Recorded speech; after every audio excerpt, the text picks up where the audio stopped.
ನಗರ ಹೊಸಂಗಡಿಯಲ್ಲಿ ನಿನ್ನೆ ಸುರಿದ ಭಾರೀ ಮಳೆಗೆ ಎಂಎಂ ಪ್ಲಾಜಾ ಸಂಪೂರ್ಣ ಜಲಾವೃತಗೊಂಡಿದ್ದು ವ್ಯಾಪಾರಿಗಳಿಗೆ ತುಂಬಲಾರದ ನಷ್ಟ ಸಂಭವಿಸಿದೆ.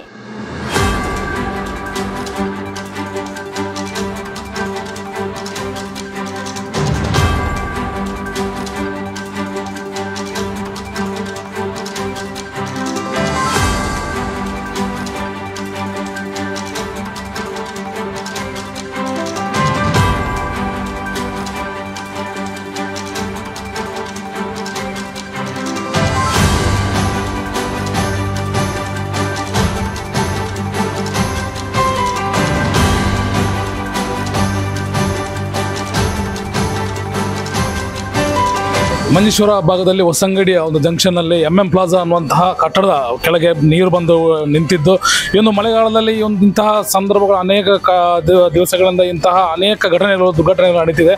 ಆದರೆ ಇದೊಂದು ದುರ್ಘಟನೆ ಅಂತ ಹೇಳಿದರೆ ಖಂಡಿತವಾಗ್ಲೂ ಈ ಒಂದು ಬಿಲ್ಡಿಂಗ್ನಲ್ಲಿರುವಂತಹ ಅಂಗಡಿಯಲ್ಲಿ ತುಂಬ ಅಂತ ಹೇಳಿದರೆ ಒಂದು 10 ಲಕ್ಷಕ್ಕೂ ಮಿಕ್ಕಿಂತ ನಷ್ಟಗಳು ಸಂಭವಿಸುವ ಸಾಧ್ಯತೆ ಇದೆ. ಯಾಕಂತ ಹೇಳಿದರೆ ಒಂದೇ ಅಂಗಡಿಯ 3 ಗೋಡೌನ್ಗಳು ಈಗ ತಾನೇ ನೀರಿನ ಜಲಾವೃತವಾಗಿದೆ. ಈ ಸಂದರ್ಭದಲ್ಲಿ ಇಲ್ಲಿನ ಆಡಳಿತ ಅಧಿಕಾರಿಗಳು ಅದೇ ರೀತಿಯಾಗಿ ಏನು NH ಕೆಲಸ ನಡೀತಿದೆ, NH 66 ಕೆಲಸಗಳು ನಡೀತಿದೆ, ಅದರಿಂದ ಕೂಡ ಇಲ್ಲಿಗೆ ತುಂಬಾನೇ ಪರಿಣಾಮ ಬೀರಿದೆ ಅಂತ ಅನಿಸುತ್ತೆ. ಯಾಕಂತ ಹೇಳಿದ್ರೆ ಕೆಳಗೆ ಮಟ್ಟದಲ್ಲಿ ಇರುವಂತಹ ಏನು ಅಂಡರ್ ಪಾಸ್ ಆಗಿ ಹೋಗುವಂತಹ ಜಾಗದಲ್ಲಿ ಅನೇಕ ಒಂದು ದೊಡ್ಡ ಮಟ್ಟದ ನೀರು ಶೇಖರಣೆಯಾಗಿ ಆ ನೀರು ಕೂಡ ಈ ಒಂದು ಬಿಲ್ಡಿಂಗ್ ಬರುವಂತಹ ಸಾಧ್ಯತೆಗಳು ಕೂಡ ಹೆಚ್ಚಿದೆ.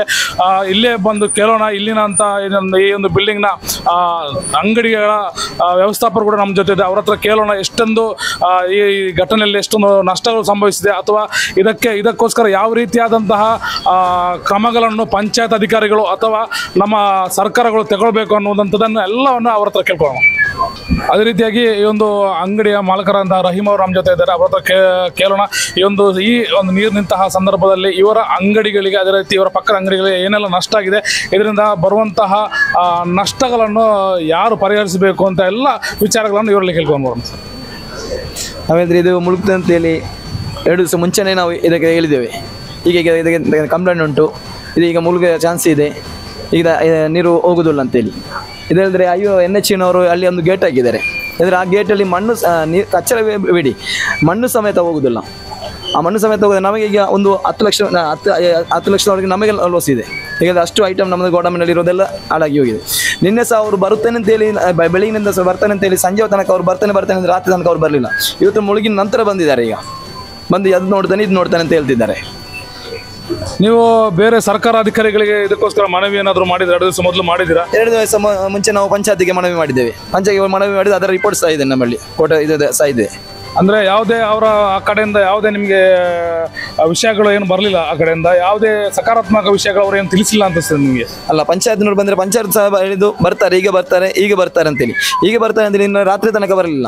ಇದು ನಿನ್ನ ರಾತ್ರಿ ಬಂದ ಮಳೆಯಿಂದ ಮತ್ತೆ ಬೆಳಿಗ್ಗೆ ಬಂದ ಮಳೆಯಿಂದ ಎಷ್ಟು ನೀರು ತುಂಬಿತ್ತು ಮೇಲೆ. ಈಗ ಸ್ವಲ್ಪ ನೀರು ಕೆಳಗೆ ಇಳಿದಿರುವುದು. ಈಗ ಇದರಿಂದ ಮೇಲೆ ಇತ್ತು ನೀರು.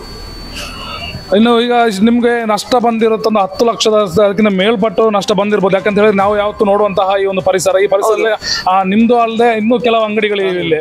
ಈ ಎಲ್ಲ ನಷ್ಟ ಬಂದಂತಹ ಏನು ಮೊತ್ತ ಇದೆ, ಈ ಮೊತ್ತಕ್ಕೆ ನೀವು ಏನು ಮಾಡ್ತೀರಾ ಅಂತ ಹೇಳಿದ್ರೆ ಸರ್ಕಾರಕ್ಕೆ ಏನಾದರೂ ಮನವಿ ಮಾಡ್ತೀರಾ? ಇಷ್ಟು ಒಂದು ಅರಾಜಕತೆಯಿಂದಾಗಿ ಈ ಎಲ್ಲ ನಷ್ಟ ಸಂಭವಿಸಿರುವಂಥದ್ದು, ನಿಮಗೆ ಬಂದಂತಹ ನಷ್ಟವನ್ನು ಸರ್ಕಾರ ಭರಿಸುವಂತಹ ಮನವಿ ಏನಾದರೂ ಮಾಡ್ತೀರಿ?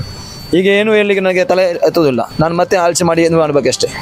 ಈಗ ತಾನೇ ನಮ್ಮೊಟ್ಟಿಗೆ ಮಾತಾಡಿರ್ತಕ್ಕಂಥದ್ದು ರಹೀಮ್ ಅವರು, ಈ ಒಂದು ಅಂಗಡಿಯ ಮಾಲಕರು. ಈ ಒಂದು ಅಂಗಡಿ ಇವರ ಅಂಗಡಿ ಅಲ್ಲದೆ ಇಲ್ಲಿ ತುಂಬಾನೇ ಒಂದು 4-5 ಅಂಗಡಿಗಳಿವೆ. ಎಲ್ಲ ಅಂಗಡಿಗಳ ಒಂದು ನಷ್ಟ ಅಂತ ಹೇಳಿದ್ರೆ ಒಂದು 20 ಲಕ್ಷಕ್ಕೂ ಮೇಲ್ಪಟ್ಟ ನಷ್ಟಗಳು ಇಲ್ಲಿ ಸಂಭವಿಸಿರ್ಬೋದು. ಇದಕ್ಕೆಲ್ಲ ನೇರ ಕಾರಣ ಸರ್ಕಾರಗಳು ಮತ್ತೆ ಅದೇ ರೀತಿಯಾಗಿ ಈ ಒಂದು ರಾಷ್ಟ್ರೀಯ ಹೆದ್ದಾರಿ ಪ್ರಾಧಿಕಾರದ ಕೆಲಸ ನಡೀತಿದೆ, ಅವರು ಕೂಡ ನೇರ ಕಾರಣ. ಯಾಕಂತ ಹೇಳಿದ್ರೆ ಇಲ್ಲಿ ರಾಷ್ಟ್ರೀಯ ಹೆದ್ದಾರಿಯಲ್ಲಿ ನಡೆದಿರ್ತಕ್ಕಂತಹ ಏನು ಜಲ ನಿಂತಿದೆ, ಆ ನೀರು ನಿಂತಿರುವ ಕಾರಣದಿಂದಾಗಿ ಇಲ್ಲಿ ಕೂಡ ನೀರು ತುಂಬಿರುವಂಥದ್ದು. ಇದಕ್ಕೆಲ್ಲ ನೇರ ಕಾರಣ ಈ ಸರ್ಕಾರವೇ. ಈ ಸರ್ಕಾರಗಳು ಏನಿದೆ, ಅದು ರಾಜ್ಯ ಸರ್ಕಾರವಾಗಲಿ ಕೇಂದ್ರ ಸರ್ಕಾರವಾಗಲಿ, ಇದಕ್ಕೆ ಬೇಕಾಗುವಂತಹ ಎಲ್ಲ ರೀತಿಯಾದಂತಹ ತ್ವರಿತಗತಿಯ ಕೆಲಸಗಳನ್ನ ಆದಷ್ಟು ಬೇಗ ಮಾಡಿ ಮುಗಿಸಬೇಕು. ಇಲ್ಲ ಅಂತ ಹೇಳಿದ್ರೆ ಇಂತಹ ಅನೇಕ ದುರ್ಘಟನೆಗಳು ಈ ಹೊಸಂಗಡಿಯಲ್ಲಿ ಇಲ್ಲಿಗೆ ಇನ್ನೂ ಬಾಕಿ. ಯಾಕಂತ ಹೇಳಿದ್ರೆ ಈ ರಾಷ್ಟ್ರೀಯ ಹೆದ್ದಾರಿ ಕಾಮಗಾರಿ ನಡೀತಿರುವಂತಹ ಸಂದರ್ಭದಲ್ಲಿ ಅಲ್ಲಲ್ಲಿ ಅಲ್ಲಲ್ಲಿ ನೀರು ನಿಲ್ಲುವಂಥದ್ದು, ಅಲ್ಲಲ್ಲಿ ಗೋಡಗಳು ಕುಸಿಯುವಂಥದ್ದು ನಡೀತಿದೆ. ಇನ್ನಾದರೂ ಕೂಡ ಅಧಿಕಾರಿಗಳು ಎಚ್ಚೆತ್ತುಕೊಳ್ಬೇಕು ಅನ್ನುವಂತಹ ಮನವಿಯೊಂದಿಗೆ ಕ್ಯಾಮರಾಮ್ಯಾನ್ ಗುರು ಜೊತೆ ಮನೋಜ್ ಮಂಜೇಶ್ವರ, ಧ್ವನಿ ಮೀಡಿಯಾ.